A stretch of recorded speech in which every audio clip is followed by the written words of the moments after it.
21. The hitman didn't choose the building by chance. He chose it because it was already dead. From the street, the apartment block leaned slightly forward like a drunk refusing to fall. Its windows were either boarded over or blown out entirely, dark holes staring back at the city. The lower level showed the scars first. Water lines stained the brick in uneven bands, trash caught in fence wire, plywood warped and splitting at the seams. Above the entrance, a chunk of concrete hung loose, rebar exposed like bone. The warnings were impossible to miss. Do not enter. Structurally unsafe. Flood damage condemned. City notice, keep out. Enter at own risk. They were layered on top of each other. Official placards bolted crookedly into brick. Laminated notices taped and retaped until the adhesive failed. Handwritten cardboard signs nailed up by someone who'd cared enough to try one last time. Someone had spray painted a massive X across the front doors, the paint running where rain had soaked into the wood. Beneath it, in shaky letters, "This place will kill you." The hitman slipped in anyway. He reached the building through a narrow service alley that smelled of rot and standing water. The alley sloped downward toward the structure, funneling runoff straight to the entrance. Every surface glistened. Every sound was swallowed by the rain. He kept to the shadows, cutting under a sagging fire escape, and ducking beneath a strand of yellow caution tape that fluttered uselessly in the wind. The door was already compromised, swollen from floodwater, hinges rusted, frame eaten soft by mold. He didn't kick it. He leaned into it, controlled, measured. The wood split with a wet, exhausted crack, giving way without a fight. Inside, the air changed immediately. It was colder, heavier, saturated with the smell of stagnant water, mildew, and something older, rotting insulation, soaked plaster, the slow decay of a place that had been abandoned too fast and forgotten too long. The floor was submerged under several inches of brown-gray water, debris floating just beneath the surface.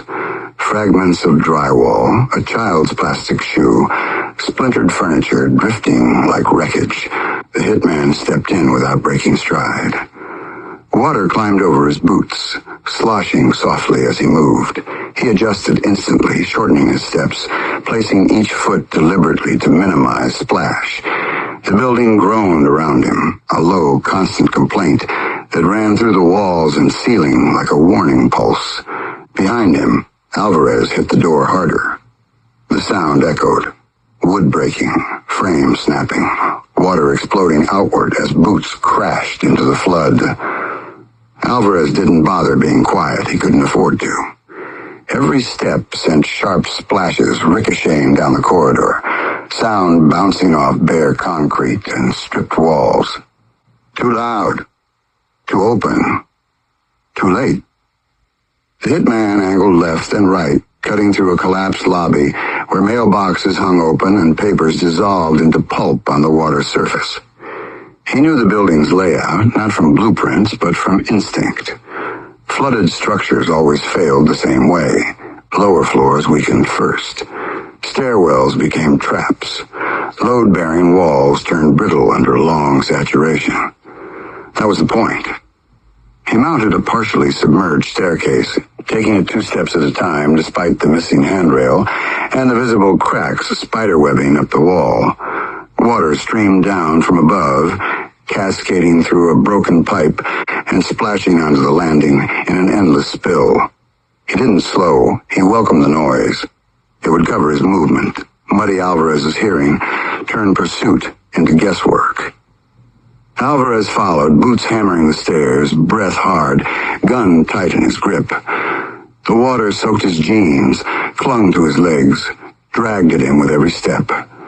The walls felt close here, swollen and bowing inward, paint peeling in long curling strips. A warning sign lay half-submerged on the landing, its red letters warped but still legible. Enter at own risk. Alvarez didn't read it. He burst through the landing, eyes locked forward, tracking the hitman's wake through rippling water and drifting debris. Somewhere above them, something cracked. Wood shifting, concrete settling, the building reminding them both that it was no longer neutral ground. The hitman reached the second-floor corridor and vanished into shadow, choosing a path where the ceiling sagged low and the walls were visibly compromised. A place no sane man would chase through at speed. Alvarez didn't hesitate. He plunged after him, splashing through the flooded hallway as the building groaned again, deeper this time. The sound rolling through its bones like a threat that hadn't decided who it belonged to yet. The hitman burst through the doorway at the far end of the corridor, shoulder-checking it hard enough to tear the hinge free. The door slammed against the wall and hung there, half-attached, shuddering as water sloshed through the frame behind him. He didn't look back. He didn't need to. Alvarez did. He saw the opening. He felt the distance. He took the shot. The gun bucked in his hands, the report ripping through the flooded floor with a concussive crack that felt too loud for a space already screaming under its own weight. Muzzle flash flared white and violent, reflecting off the waterlogged walls and turning the hallway into a stuttering strobe. The round tore forward through mist and dust and vaporized droplets. It missed the spine by inches, but not clean. The bullet grazed the back of the hitman's neck, slicing flesh instead of shattering bone. Skin split open in a long burning line just below the hairline. The wound didn't bleed the way it should have. It burned, edges cauterizing instantly, flesh blackening and peeling back as heat surged through it. Then it pulsed. Once. Twice. A dull, infernal glow bloomed inside the wound, faint but unmistakable, as if something beneath the skin had been branded awake. The light throbbed in time with the hitman's heartbeat, casting a sick, ember-red shimmer across the water-slick wall beside him. The hitman stumbled for the first time. His hand flew up, fingers scraping wetly across the back of his neck. When he pulled them away, smoke curled from his glove. The smell hit Alvarez a second later, burnt flesh layered with something wrong, something sulfur-deep that didn't belong in a human body. The hitman snarled, not in pain, in rage. He spun halfway, just enough for Alvarez to see his face, jaw tight, eyes alight with something sharp and calculating. Whatever that graze had done, it hadn't slowed him the way Alvarez needed. It had changed him. Lit something under the skin that had been dormant or waiting. Alvarez adjusted his grip, already lining up a second shot. The building answered first. A violent crack thundered through the floor beneath them, the walls shuddering as if struck by a massive, invisible fist. Dust poured from the ceiling in choking clouds. Water surged hard enough to knock loose debris into motion, slamming chunks of plaster into the walls. The hitman didn't wait to see what fell.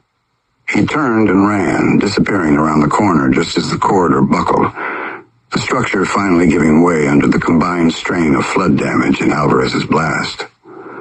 The hell scar on the back of his neck glowed once more before vanishing from sight. He escaped. But now he carried something with him. Something Alvarez had carved into him by accident. Something that would not stay quiet. Alvarez pushed forward through the choking dust, boots slamming water as the corridor narrowed and warped around him. The building was failing in stages now, no single collapse, just a sequence of small, deadly decisions being made by soaked concrete and rusted steel. Each step felt like a wager. Each breath tasted like mold and old insulation. He saw the stairwell ahead, or what used to be one. The hitman had chosen it deliberately. The stairs were half submerged, the lower flights already gone, leaving jagged concrete teeth and exposed rebar jutting into open space. Water poured down from above in a constant sheet, turning the remaining steps into a slick chute. The walls around the stairwell were spider-webbed with cracks, load-bearing columns darkened and swollen from weeks of saturation. A red placard hung crookedly from a bolt near the entrance. Stairwell closed unsafe. Alvarez didn't slow. He raised the gun again, tracking the hitman's movement through the cascade of water and falling dust. The man was fast. Too fast for the damage he'd taken. Boots finding purchase where there shouldn't have been any. Momentum carrying him upward like the building itself was helping him escape. Alvarez fired. The shot didn't find flesh this time. It found the building's spine. The round punched into the wall beside the stairwell, striking a compromised support column already hollowed by flood rot and stress fractures. The impact sent a shockwave through the structure, a violent, resonant thud that traveled downward and outward at the same time. For half a second, nothing happened. Then the building screamed. Concrete cracked with a sound like splitting bone. The stairwell shuddered, sagged, and then collapsed inward, the upper flight tearing free as the lower supports finally failed. Tons of concrete, rebar, and soaked debris dropped at once, slamming down into the flooded lower level with a thunderous crash that sent a wall of water surging back toward Alvarez. He threw his arm up as the wave hit him, staggering backward as debris slammed past. Chunks of stair, twisted railing, shattered tile. The floor buckled under the force, tilting just enough to knock him off balance. He hit the wall hard, breath driven from his lungs in a sharp, helpless burst. The path was gone. Where the stairwell had been was now a jagged sinkhole of broken concrete and churning water, the opening belching dust and steam like a fresh wound. The hitman was nowhere in sight, already above, already gone, swallowed by the upper floors and whatever exit he'd planned long before Alvarez ever pulled the trigger. From somewhere deep inside Alvarez's skull, laughter unfurled, low, deliberate, savoring the moment. There it is. You always do that. One step from victory and you pull the world down on yourself. Alvarez dragged himself upright, coughing, water dripping from his jacket. He stared at the collapse, chest heaving, pulse hammering against his ribs like it wanted out. This gun is trash, he spat, more breath than voice. Or maybe the voice purred, coiling closer. Your aim is trash. Hard truth, muchacho. Alvarez clenched his jaw and lowered the weapon, the barrel still smoking faintly. The building settled around him with a series of deep, ominous groans, the kind that promised more collapse if he lingered. Dust continued to rain down in slow curtains. Somewhere below, water surged through new channels, reclaiming space the structure could no longer defend. He stepped closer to the edge of the wreckage, peering down into the broken stairwell. Nothing moved except debris drifting lazily in the flood. The hitman was gone, but not untouched. Alvarez could still see it in his mind, the graze, the way the wound hadn't behaved like a wound, the way it had glowed, pulsed, answered something deeper than pain. Whatever he'd carved into that man was alive now, marked, burning. You felt it, didn't you? Satan whispered, pleased. That wasn't luck. That was introduction. Alvarez backed away as another crack echoed through the ceiling above him, a warning shot fired by gravity itself. He turned and moved fast, retracing his steps through the flooded corridor as the building continued to degrade behind him. Walls shed plaster. Light fixtures sparked and died.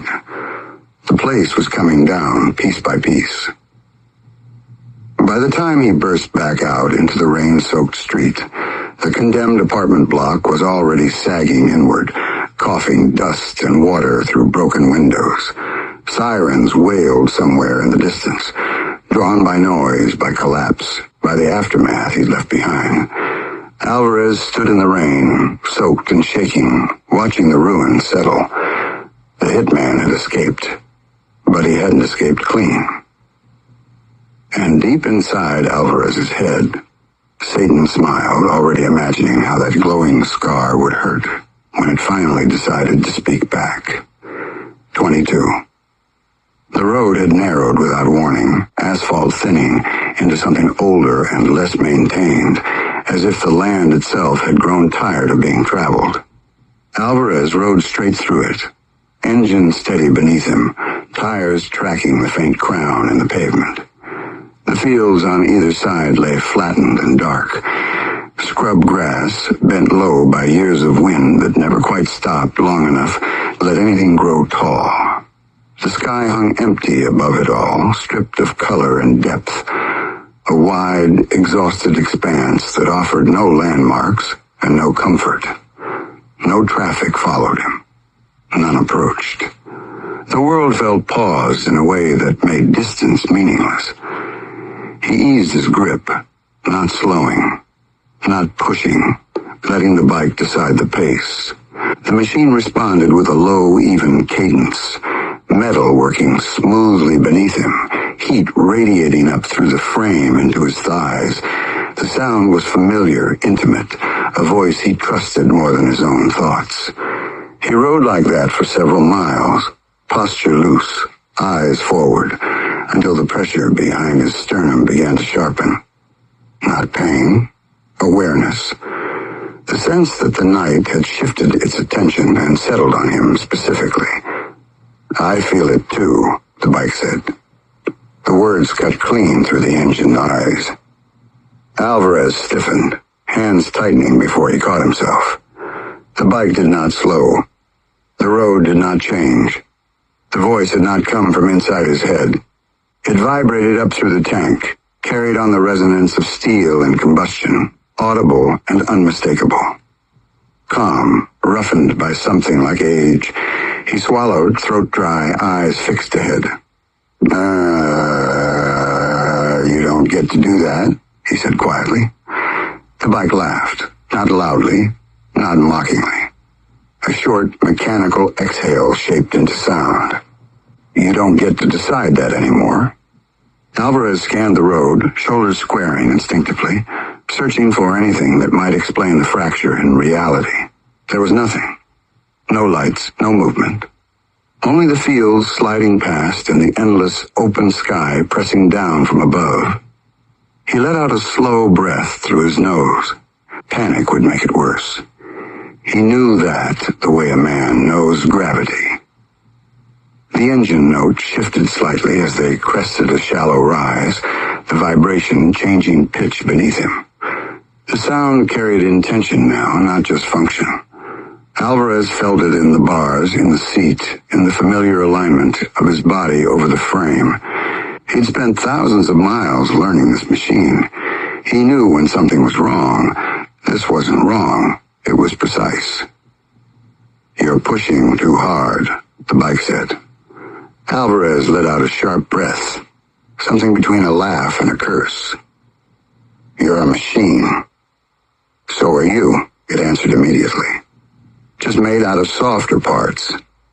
The shoulder widened ahead, gravel bleeding into dirt where the road began to collapse into itself. Without being told, the bike eased its pace, guiding them toward it. Alvarez didn't fight the turn.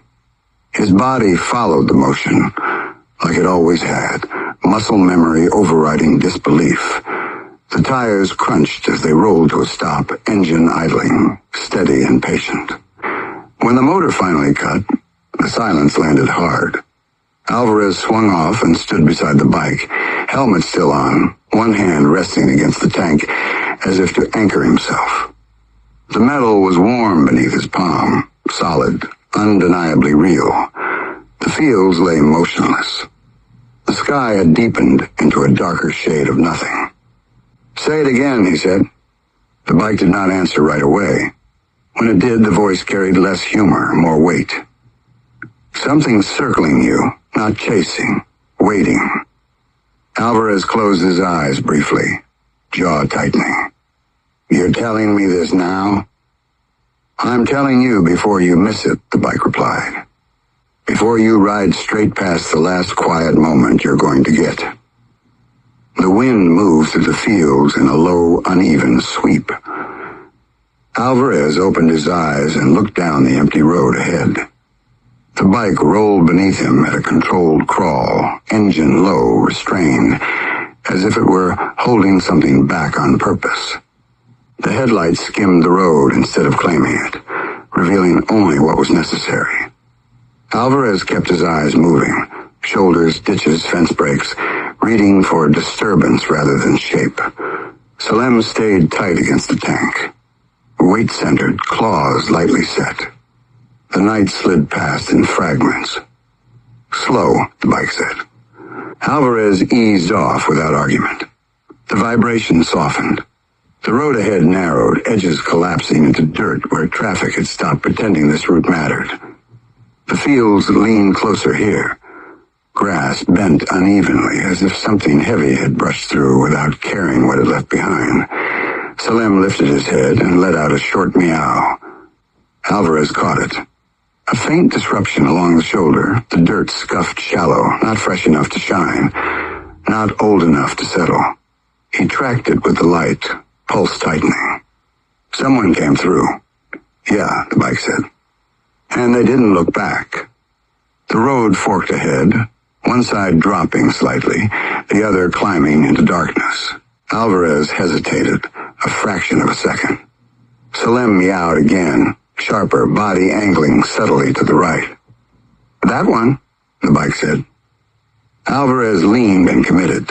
The surface changed immediately, tires humming rougher, suspension working harder. The engine note dipped as he adjusted, then steadied. Wind cut across him as the road straightened. Long and exposed now, nothing ahead but dark and distance. A flicker appeared far out, brief, uncertain, gone before it could be named. Salem stiffened. A low meow vibrated against Alvarez's chest. There, Alvarez said. The bike did not answer. The silence was enough. Alvarez rolled his wrist. The engine surged, sound climbing fast, clean, decisive. The bike lunged forward, eating the road, headlights stretching farther into the dark as speed erased hesitation. The fields blurred, the sky far away. Whatever waited ahead no longer mattered as a question. He was moving now.